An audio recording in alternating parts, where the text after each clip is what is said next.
in something applications, especially from Romans 1 to 11. Because Romans 1 to 11, if you are going to summarize it, it speaks of grace, it speaks of redemption through grace. So here Paul appeals to those who have experienced grace.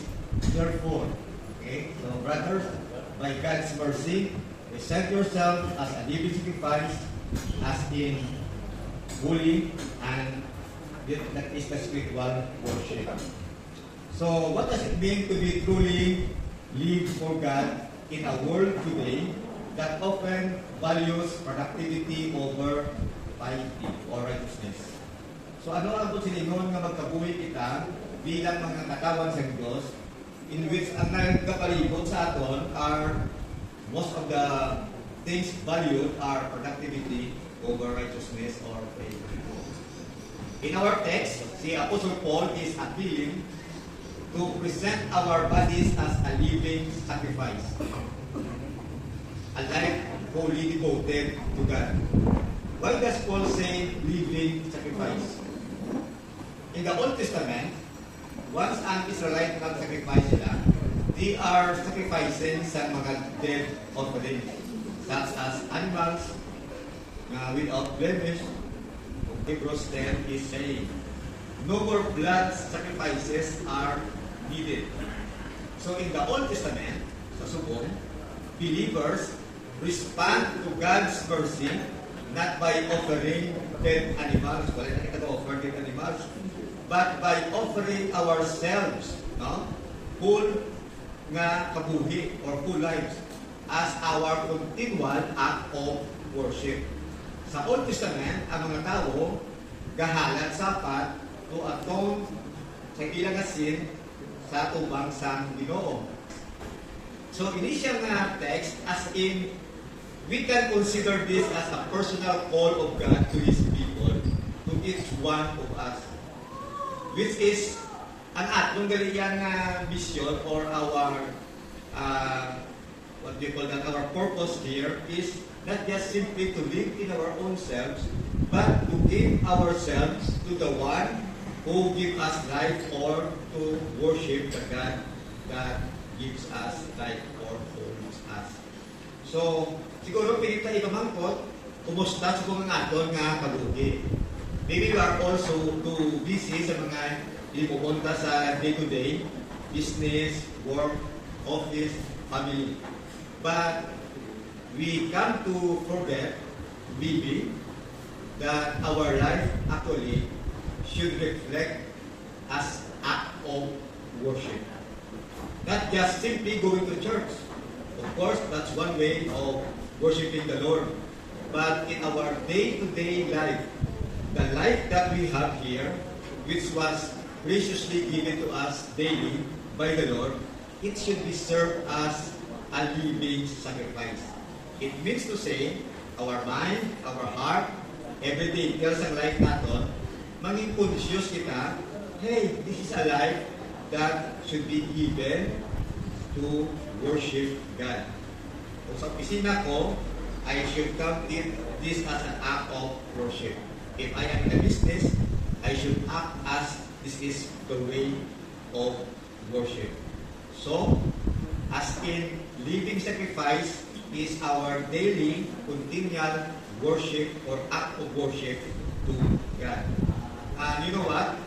Grabe, this is a privilege, brothers and sisters in the Lord, that God has bestowed upon us that every day, details in our life is considered as a wonderful privilege to be an act of worship.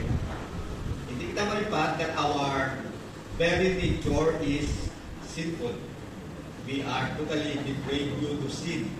But due to Christ as a sacrifice, as a love offering, as in we were reconciled to God. Therefore, ang mga ni Paul, due to grace, due to what God has done, His finished task or work on the cross, therefore, brothers, present yourselves as a living sacrifice, as our act of worship. So here we are called to live or present our life as a living sacrifices, and of course, by not conforming in this world, siningon, magawi kita yan na distinct that we are as in identified as God's people. Possible ni siya, nga nalibutan na sa kanang ng mga wickedness sa sining kalibutan, then we are to live a distinct life, as in separate life, which is as in identified, owned by God. Yes, due to the transformative power of the gospel. Kumbaga, the gospel is the foundation for our transformation. Si Daddy Maing, the gospel that nag-apot sa iya in his time na siya, it is a transformative gospel. It transforms his life.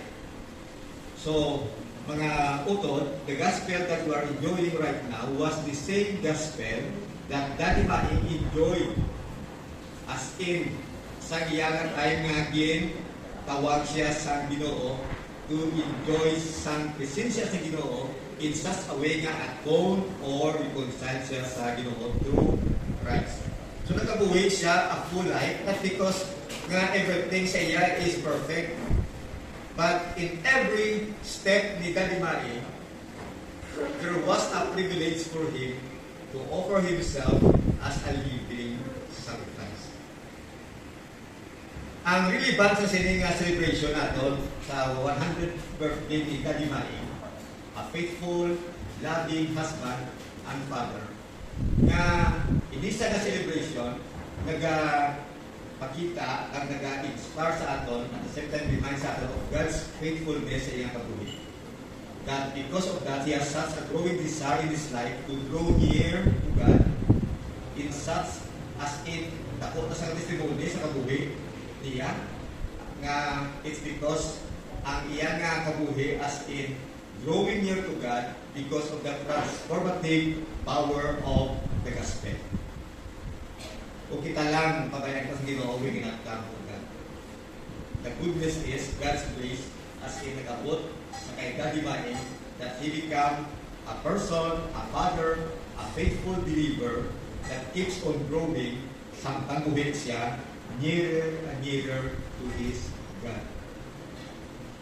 That ang iyang life, it serves as an example of faithfulness and dedication to God, demonstrating how profession and relationship can be lived out in a way that honors God. Tamurol si Daddy Maing, siyempre, magpapag si Sir, si Daddy ko sunod. He was a lawyer, he was a judge, he was a professor, at the same time, preacher. Likely, he had a significant impact in his family and community, honoring God in every aspect.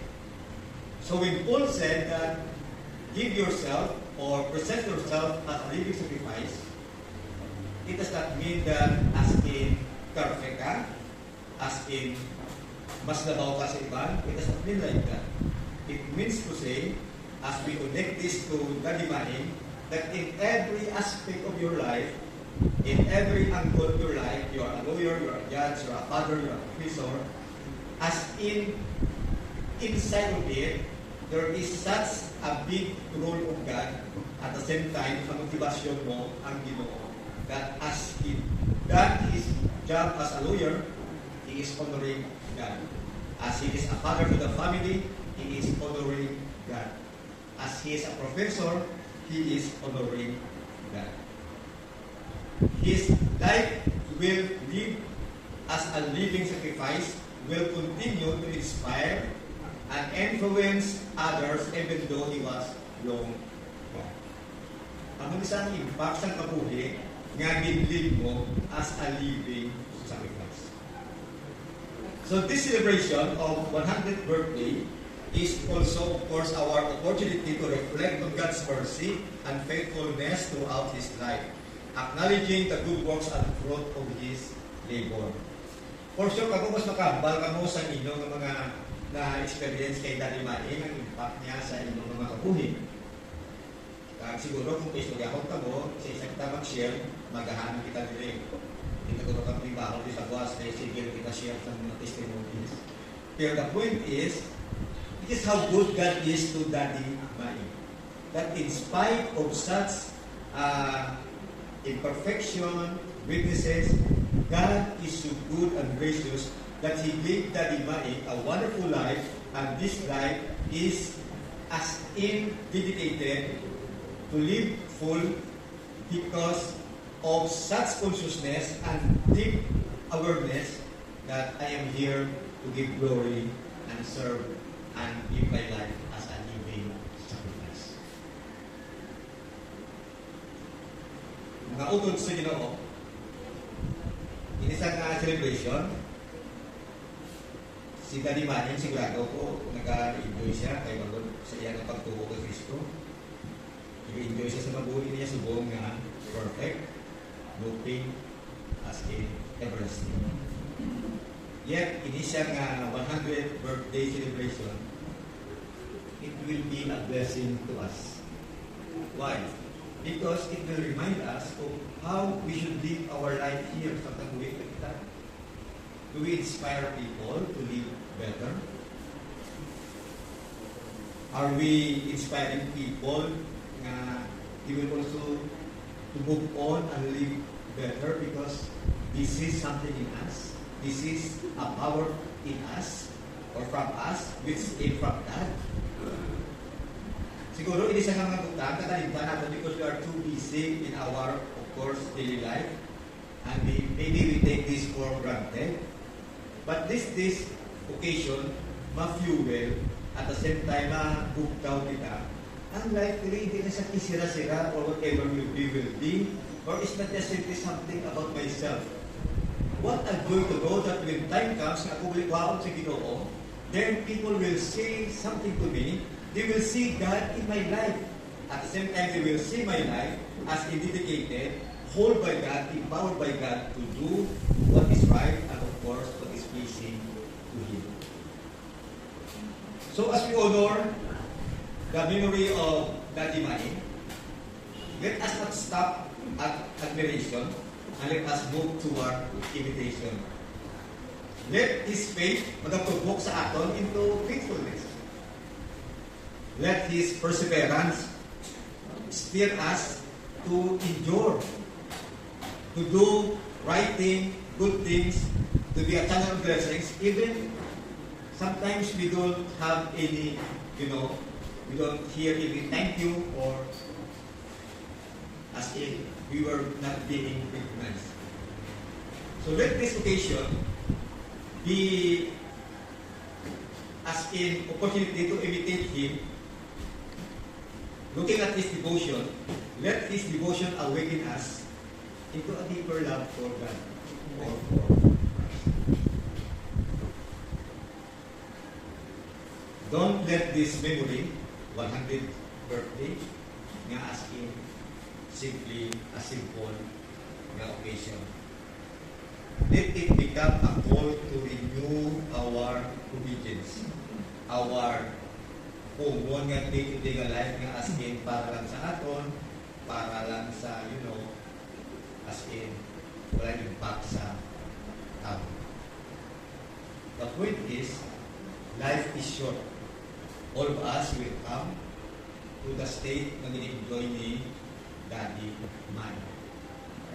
While we are here on this earth, God is so good to give us a wonderful privilege to make this life a purpose-driven life. A life where in every move of your hands, in every step of your foot, you are such into a heartfelt decision to honor. Balik po kita gapon sa iyan. So let us live in such a way that when your time comes, others will see not your greatness, but God's grace written across your life. Ang kaayos sa Ginoo. This is 100th birthday nga celebration, pero I know in the hearts of servants and Mangga, and Dina, and the rest of the family, this is to celebrate God. This is a celebration of God's faithfulness, patuloy kita ni Mai, because we know that without God, wala ang sa meaning ang life. There's no hope at all without God. Why are we celebrating life even ang atong kalabwan magkataliwan? Because we know there is a meaning in life. And that's all because of God. Magod tayo sa dito because of what He has done to us. Therefore, kaya while we are here, we have privilege and a wonderful moment para to enjoy God by being obedient and takes us a wonderful privilege to give ourselves as a living sacrifice. And let us strive. Let us strive. It is our responsibility to do our part as in strive hard because in the first place, may Diyos na nagkakapyon talaga yung power sa atin. Just like Daddy man. So with the Holy Spirit, stirs our hearts today that even as we go out in this place, ang memory of course ni Daddy Manny will remain in our hearts that above all, God. Ang ibo hindi nga presensya sa kalibutan, hindi pa siya sindi nga whatever will be lang. God has a purpose, it's one. And the time comes, of course, if that's the truth, time comes, God will call us back. God can say to us, well done, and faithful servant. Let us praise the Lord that in every detail, His word is profound, teaching us, reminding us, and giving us such privilege to be His instrument, vessel, life, soul on this earth. Let's pray. Father God, we thank you that all of life is about you. May we, as we can achieve things here on earth, titles, certificates, whatever. But all those things, it only happen because you give us those things. And give us those things for your divine purpose. Yet,